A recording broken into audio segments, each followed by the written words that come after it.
Hi, welcome to our mythology unit. We talked a little bit about this in class, but our main focus is how ancient mythology can still be considered relevant and useful today. And so basically mythology is in every culture. Every culture has their own myths and beliefs. And in ancient times, this was their way of understanding the world around them. So their belief system was their religion, it was their science, it was their medicine, it was their education, it's how they taught their children how to be in the world, and it was all wrapped up and encompassed. And each culture, as I said, has their own set of rules and beliefs that we deem mythology today. So some of the basic plots of ancient Greek myth, which is what we're really focusing on for the next couple weeks, they had three main themes. The first were heroes and how heroes were made and created. And so ancient Greeks really focused a lot on creation and how things came to be, how the world around it came to be. Why were there seasons? Why was there a night and a day? Why did some people get sick and some people didn't? All of this was created out of myths. So it was their understanding of the world around them, and they made these stories up based on little things that they saw. There was a night and day, so there has to be some sort of reason for that, and it would be the gods and goddesses kind of creating this nighttime and this daytime. And to understand how to be a good person, they created myths around that. And out of these myths, heroes were made. So myths in ancient Greek, again, was their religion, and it focused on heroes and gods and goddesses. And the gods and goddesses were not always good. They were not always righteous. Many times they were horrible, and they did horrible things. And that's just how the ancient Greeks explained how bad things happen and how sometimes things don't go their way. And then lastly, in understanding science and how things came to be, understanding heroes and gods and goddesses and how they came to be, the last basic plot of mythology in ancient Greek is the consequences of bad behavior and poor decisions. So they focused a lot on morality and being a good person and being a kind person. However, they felt that even if you weren't a good and kind person, or sometimes even if you were, things happen. So there are consequences. And they would create these stories around bad things happening to a certain person, or bad things happening because the gods and goddesses like to kind of play games with the humans on Earth. And sometimes they intervened and sometimes they didn't. So really understanding that all cultures have a mythology and a belief system. All cultures used this in ancient times to understand how the world was created, how things are functioning around them, and like their science. And then it focuses on bad behavior and bad decisions and the consequences of that.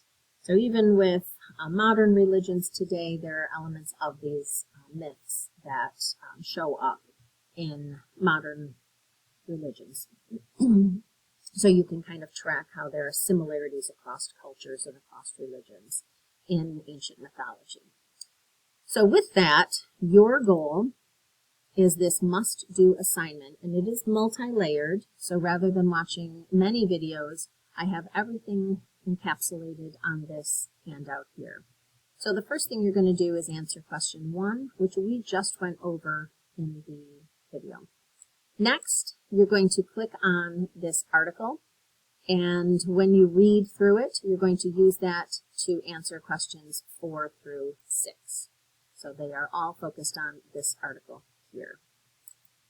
Lastly, we're going to just briefly talk about zodiac star signs. So you're going to read over this question and then click on this link, find your zodiac, and then with the zodiac, each has, sometimes it's a little bit of a paragraph, sometimes it's a link to another myth, but there's a Greek myth that's associated with each zodiac star sign. So read over your myth after you find what your zodiac is, and then answer this here. You're going to write your name on the paper in the front of the room under your zodiac, so you can kind of see where everyone falls.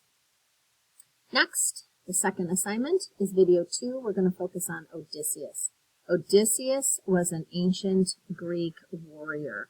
He lived on an island called Ithaca. There's an Ithaca, New York, that is directly related in name to the Ithaca from ancient Greek antiquity. And Odysseus lived on Ithaca. He was called to fight in the Trojan War. He was a great warrior. He was a king of Ithaca, and all the kings were called to fight in the Trojan War for the Greek side. And the Greeks did win. Odysseus was instrumental in coming up with the idea for the Trojan horse, which tipped the scales in the Greeks' favor, even though they were kind of losing at that point, and allowed them to win the war overall. And Odysseus' problem is that he is very heroic, he is very intelligent, they call him cunning, he's very smart. However, he is super arrogant, he's got a giant ego, and he believes that he is pretty awesome. And so in the end of the Trojan War, as the story goes, once the Greeks realized they won, Odysseus kind of angered the gods, and he said, "It's I, Odysseus, who did this. I won this war for Greece." And the gods are like, we really helped out a lot. We gave you a lot of tips, and we gave you a lot of help, and you should honor us. And Odysseus said, "No, I did this myself, and I'm the greatest." And as a result, the gods punish him, and they don't allow his ship to sail back home. So Poseidon, who controls the seas, as the story goes, kept his ship away. Aeneas, who is in control of the winds, made sure the winds blew in the opposite direction of Ithaca so that Odysseus and his men could never return home to Ithaca. And the story of the Odyssey, it's a two-part story. There's the Iliad and the Odyssey. The Iliad details all about the Trojan War, and the Odyssey is the second Greek myth, and that's all about Odysseus' journey home, which is why we have the word Odyssey today. And an Odyssey is when someone goes on a trek or an adventure. So one of the things that Odysseus did on his way home is he encountered the Cyclops Islands. And the Cyclops are children of Poseidon. Right there, it's not going to be good because Poseidon has punished Odysseus for not thanking him after the Trojan War. So Poseidon might have something to do with it that steered him into his children's land. Cyclops are known to be kind of vicious, kind of brutal, kind of aggressive. They don't really follow the norms of the day, which would be to welcome in a stranger to your home, give them food and rest, and then after you give them like 24 hours to kind of rest and get some food and some drink and to settle in, then you can kick them out of your home. But Odysseus, encountering the Cyclops, kind of had an idea that this wasn't going to go well for him and his men. And the Cyclops that he showed up on, the island was called Polyphemus. That was, or not the island, the Cyclops' name was Polyphemus. So that's his name. So Odysseus meets Polyphemus the Cyclops. Your goal here is to watch my video where I'm going to read through the story with you. And as directed, I will stop you 10 times in the story to write down 10 notes here. So I will tell you very specific points, which notes to copy down. So make sure you do that. Then you are answering these questions, 8 and 9. So was Odysseus a hero? Talk about that. Use some of these things in here, and I talk about it in the video, things that he did that were very heroic. And then was he not a hero? Was he kind of a jerk? Did he kind of make his men suffer more than they needed to? He did, and we talk about that in the video, and some of these points here will direct you to that answer. So then you're going to come up and tell me if you think he was a hero or not. And so yes, I want you to get up out of your seat. I want you to come up, talk to me about whether he was a hero or not after you answer questions 8 and 9. Have at least one specific reason that you think tips the scales in his favor of hero or tips the scales against his favor and he is not a hero.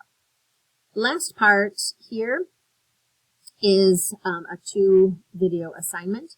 So instead of reading over the stories or reading the article, you're going to watch 2 videos.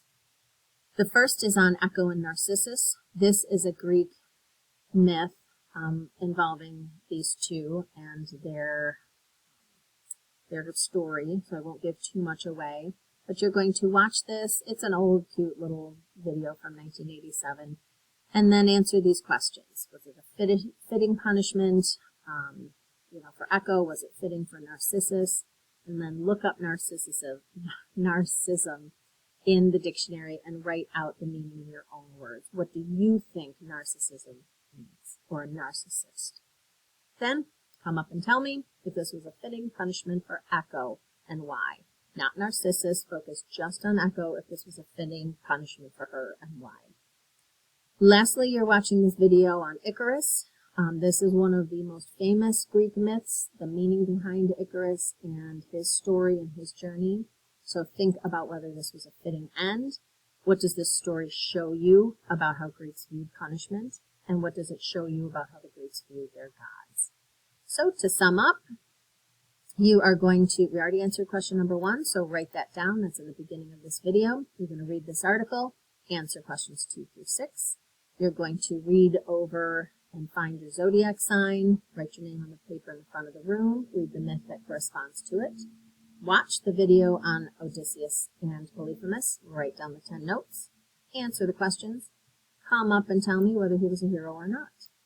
Watch the video on Echo and Narcissus, answer the questions, come up and tell me if this was fitting punishment for Echo, and why or why not. And then lastly, watch the video on Icarus and answer these questions. That is it. Let me know if you have any issues or struggles, and good luck on the assignment.